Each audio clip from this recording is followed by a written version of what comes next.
साथ या कहें कि उस शुभ मुहूर्त के साथ जिसका इंतजार सभी को था, क्योंकि 15 दिसंबर को नई सरकार का शपथ ग्रहण समारोह होगा। सुबह 11:15 ये वो वक्त जब शपथ ग्रहण समारोह होगा। भजनलाल शर्मा मुख्यमंत्री पद की शपथ लेंगे, साथ ही दिया कुमारी और प्रेमचंद बैरवा भी शपथ लेंगे। राज्यपाल कलराज मिश्र पद और गोपनीयता की शपथ दिलाएंगे।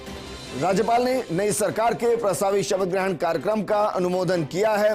प्रधानमंत्री नरेंद्र मोदी 15 दिसंबर को जयपुर आएंगे, नई सरकार के शपथ ग्रहण समारोह में शामिल होंगे। इसके अलावा गृह मंत्री अमित शाह, बीजेपी अध्यक्ष जेपी नड्डा, अरुण सिंह, चुनाव प्रभारी प्रहलाद जोशी समेत प्रमुख बीजेपी नेता शामिल होंगे।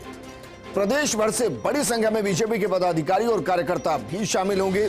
सीपी जोशी, चंद्रशेखर, नारायण पंचारिया, राजेंद्र राठौड़ ने मौका मुआयना किया है।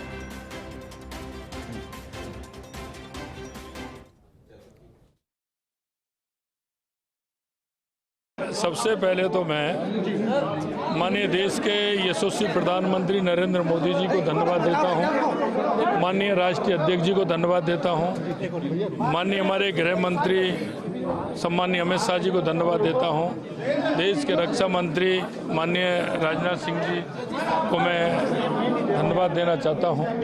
मैं हमारी यहाँ की पूर्व मुख्यमंत्री राष्ट्रीय उपाध्यक्ष वसुंधरा राजे जी को धन्यवाद देना चाहता हूँ, प्रदेश के अध्यक्ष सीपी जोशी जी को धन्यवाद देना चाहता हूँ, हमारे प्रभारी सम्मानीय अरुण सिंह जी को देना चाहता हूँ, माननीय हमारे चुनाव के प्रभारी प्रहलाद जोशी जी को देना चाहता हूँ कि मेरे जैसे एक सामान्य कार्यकर्ता को ये सेवा का मौका दिया है।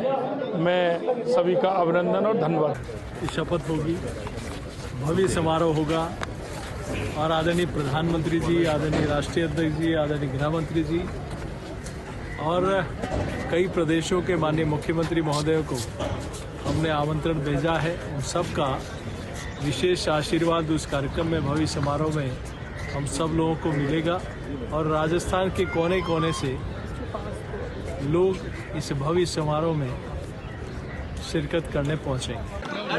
नए युग का सूत्रपात हो चुका है।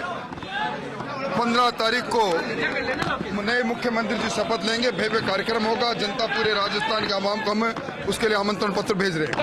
11:15 बजे Albert hall, Ramniwas park. Madam, आज गोविंद के आपने दर्शन करे हैं, क्या कुछ कहना चाहिए? बिल्कुल, हमारे आराध्य देव हैं गोविंद देव जी और सबसे पहले उनका आशीर्वाद लेना सभी हम लोग लेते ही हैं और उनके आशीर्वाद से हमारे प्रधानमंत्री जी, हमारे राष्ट्रीय अध्यक्ष जी, हमारे गृह मंत्री जी, हमारे सभी केंद्र नेतृत्व से के आभार से उन्होंने मुझ पर विश्वास जताया और हमारे प्रदेश अध्यक्ष जी और प्रदेश नेतृत्व का भी मैं धन्यवाद देती हूँ। जी बिल्कुल, नॉमिनेशन में मैंने आपका इंटरव्यू लिया था, उस समय यही कहा था कि जयपुर की बेटी को सम्मान मिला है। अब जयपुर की बेटी आगे क्या कुछ करेगी?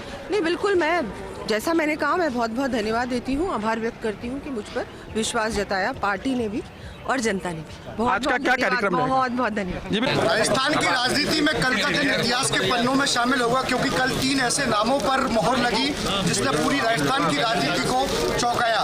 उनमें से एक थे डिप्टी सीएम प्रेमचंद बैरवा। इस वक्त हमारे साथ मौजूद है प्रेमचंद बैरवा। प्रेमचंद बैरवा जी, कल जिस प्रकार की घोषणा हुई, क्या कहना चाहेंगे कि मोदी जी ने आलाकमान ने एक मैसेज दिया पूरे जनपद को? भारतीय जनता पार्टी और माननीय नरेंद्र मोदी हर चीज का, हर वर्ग का ध्यान रखते हैं। निश्चित रूप से भारतीय जनता पार्टी के साधारण से कार्यकर्ता को, इसको काम को कहीं न कहीं मॉनिटरिंग करती है और निश्चित रूप से भारतीय जनता पार्टी हर वर्ग का ध्यान रखते हुए कार्य करती है और मुझे पता भी नहीं था, लेकिन जो चौंकाने वाला काम कर सकता है नरेंद्र मोदी जी और भारतीय जनता पार्टी। आपको कितना विश्वास था कि डिप्टी सीएम के पद पर आप आसीन हो सकते हैं?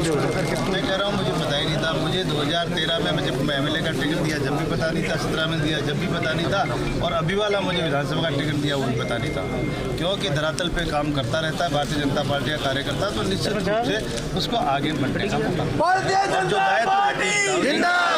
बखूबी निभाता है। जिला परिषद सदस्य से आपका ही राजनीतिक दौर शुरू हुआ, 2 बार विधायक आप बने।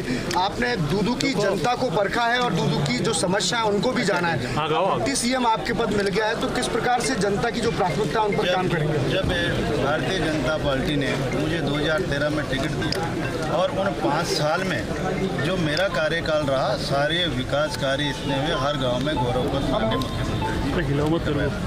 और पूरी सड़कें नवीनीकरण करवाई गई थी। और मेरे थाने थे वो राजस्थान में उनको अवार्ड मिला था शांति की दृष्टि से। आज राजस्थान में पेंडेंसी पड़ी होगी तो सबसे ज़्यादा दूधू और फाकी और मौजूद ये आज पता कर लेना तो ये क्यों है, यहाँ का जनतंत्र क्यों बना था। इस तरह के हमारे लोगों के गलत तरीके से उन पर केस लगाकर उनके दबा के रखता था और उनका निपटारा नहीं करवाता था। बाकी वो केवल उनमें वोटों की राजनीति खेलता था। इसलिए वो जनता पूरी तरह से दूधू की पहचान चुकी थी कि कैसा जनता है। तो 2013 से 18 और ये 18 से 23 का कार्यकाल देखता हुआ और उनमें हम दोनों का जो रवैया था उसका अहंकार का और जितना भ्रष्टाचार का वो जनता सब पहचान चुकी थी। निश्चित रूप से मैं मेरी जनता का, मैं वहाँ का लोकल रहने वाला हूँ, मैं वहाँ की एक एक परिस्थिति एक एक घर को जानता हूँ। तो जनता ने अब सही फैसला लिया। जिस तरह से वो ठग पाता था ये जनता ठगाई में नहीं आएंगी। कितने उन्होंने पैसे बांटे हैं और जितने हथकंडे अपनाने थे अपनाए, लेकिन जनता ने सही फैसला ही लिया। इसलिए मैं उस जनता का बहुत बहुत आभारी हूँ। युवा नेताओं को क्या संदेश आप देना चाहते हैं, जिस प्रकार से कल जो चौंकाया सभी को, उसको लेकर क्या संदेश देना चाहते हैं? भारतीय जनता पार्टी में सबको मौका मिलता है। हमारे जितने भी आदर्श है और हमारे वरिष्ठ नेता है उनका मार्गदर्शन करके ही एक घर में भी एक वर्ग के बाद में एक नया युवाओं को मौका मिलता है। लेकिन वही संस्कार है कि हम हमारे पुराने नेताओं का मार्गदर्शन लेते हुए और पार्टी की रीति और नीति से काम करते हैं। देखिए, ये तो डिप्टी सीएम प्रेमचंद बैरवा जिनका कहना है कि